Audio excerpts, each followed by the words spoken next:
Hürmetlik vatandaş, bugün Çislağa 2024 yıl 3. ayının 15. günü cüme vatandaşım.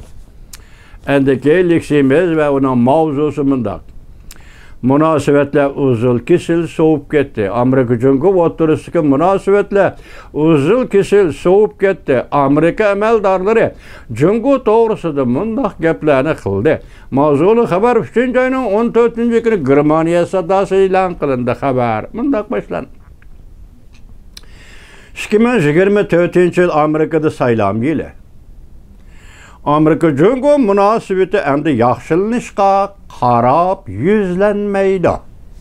Hüküm. Saylam yılı Amerika Cumhuriyeti münasebeti endi yaxşılanışqa qarab yüzlənməydi.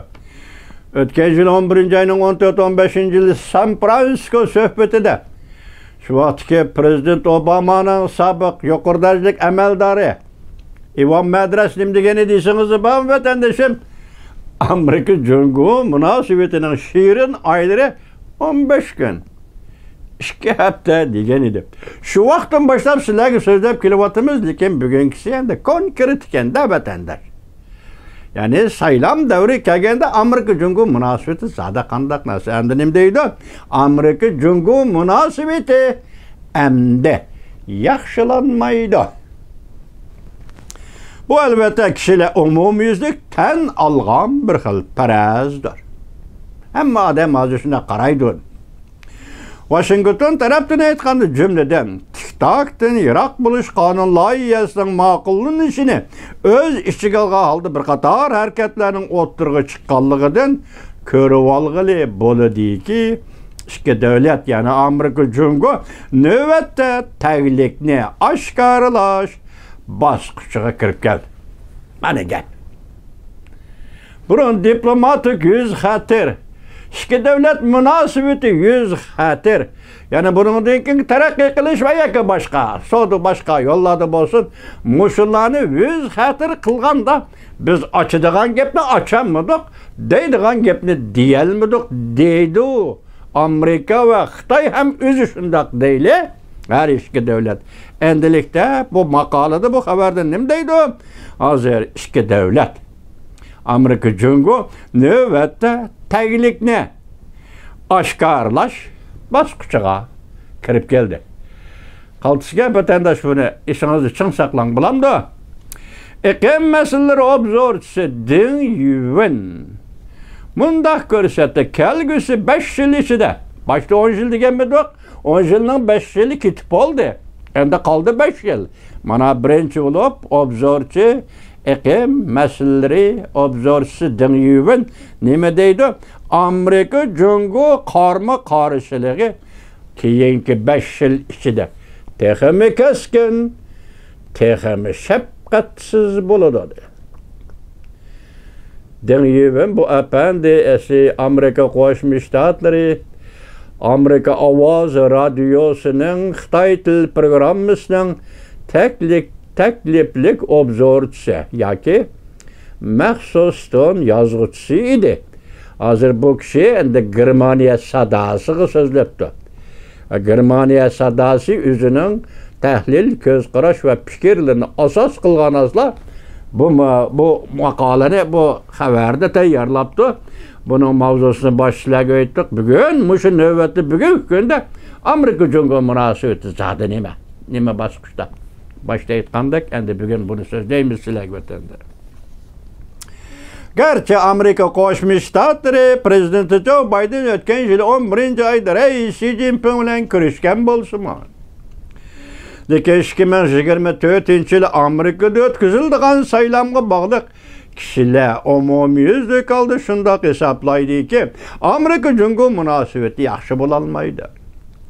Yanıla Amerika Cumhuriyeti selavatkan besim aşkan siri taşkırı dünya perez kılgan dek Amerika ile Cumhuriyeti münasebetinin yamallışı tehame baldur yetip geldi. Amerika növbeti besim işiltivatı derkay sahala boyunca bu besim çoğunkurlaşkan siri, kat'ileşken siri endilikte qarab turun ki deydi bu haberde. Amerika-Cungo münasibetining yaqil nima yiriklishi, yamanlishi texama baldur yetib keladi deydi. Vaqt 3. ayga kirib kelganda tashqi dunyo ko'rib yetdiki, Amerikaning yangi bir navbatlik Cungo'ga qaratgan harakatlari arqa-arqadan o'ttirg'i chiqishga boshladi. Yoki Amerikaning yangi bir navbatlik umumlashgan sifatdagi emas, ayrim-ayrim holda deyli. Cungo'ga qaratgan siyosatlari arqa-arqadan o'ttirg'i chiqib keldi. Kran meselesiga münasibetlik torbat bexatarligi meselesi. Kran yük götürüp yük basıdığan kran bağı aşının uğurlaştırgan aparatlık sistemlarının hemmisi Amerika'nın işki ehvalini Beijing'e yollap durduğan. Beijing'e yollap durduğan sistemlarını uğurlaştırgan gibi. Bunu Amerikalılar tepip aldı o vatandaş. Yani ikincisi yeni enerjiye menbelik maşina. Yeni işlep çıkarılgan maşina bunun import kılınıp Amerika bazarlarına kirişi. Bu doğruda hazır Amerika Qo'shma Shtatları yuqori derecede baj elish, yuqori normada baj elishni yo'lga qo'ydi. Tayvanga yordam berish ham cho'tining tarixiy xarakterlik o'tirg'i chiqishi. Hamda yaqinda Avam palatasi ma'qullagan tik-takdan nere turish. Qonun loyihasi Muşu siyasetler değil hazır arka-arkadan Amerika'da o'tirg'i chiqdi. Cungo'ga münasibetlik siyasetlerdir. Her qandaq bedel to'lashga qaramay, Cungo bilan bo'lgan raqobatda Amerika g'alaba qilishi kerak. Bu so'z kimdan? Yuqorqi vaqa alomatlarga selishtirgan Amerika siyosatchilarining so'z iboralari. İki davlat Amerika münasibetining, Cungo Amerika münasibetining allaqachon sovib ketganligini ko'rsattirmadi.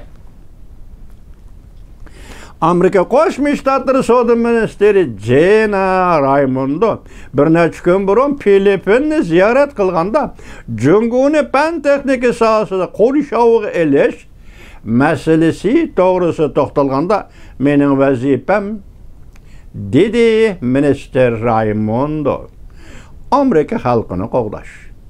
Filippinda so'zlayotgan o'rtoqchimi? Amerika xalqini qo'g'dash. Amerika kerak bo'lgan uzak texnikasini kapolatga ega qilish, ya'ni Cungo'ga eksport qilmasi. Sun'iy aql iqtidor texnikasini o'z ichiga olgan yuqori saviyali texnikani Cungo'ning egallab ketmasligi va harbiy qismlarga ishlatmasligini kapolatga ega qilish. Bu yo'llarni to'sish. Amerika'da texnika bordi, Xitoyning iqtisodiy ishlarida emas, harbiy ishlarga ishlatadi. Bu yo'lni to'sish, cheklash. Bu ilg'or texnika Cungo'ga eksport qilishni cheklash. Mush yo'llarni ichib tashlash faqat mening vazifam deydi Gina Raimondo savdo ministri Amerika xalqini qo'g'dash. Minister Raimondo har qanday badal to'lashga qaramay dedi. Başta shunday deganmi to? Shuni Gina Raimondo savdo ministri shunday dedi. Bu so'zlarni Amerika amaldorlari burunni so'zlab kelgan edi.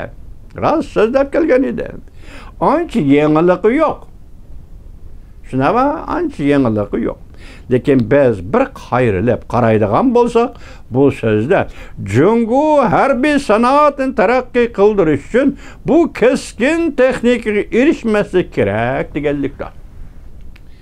Burun so'zlarga yangi ma'nosi yo'q. Hozir endi mushu texnikaga Cungo erishmasi kerak. Biz rad qilishimiz kerak. Yoki Cungo'ga buni yo'llamasligimiz kerak deganlikdir.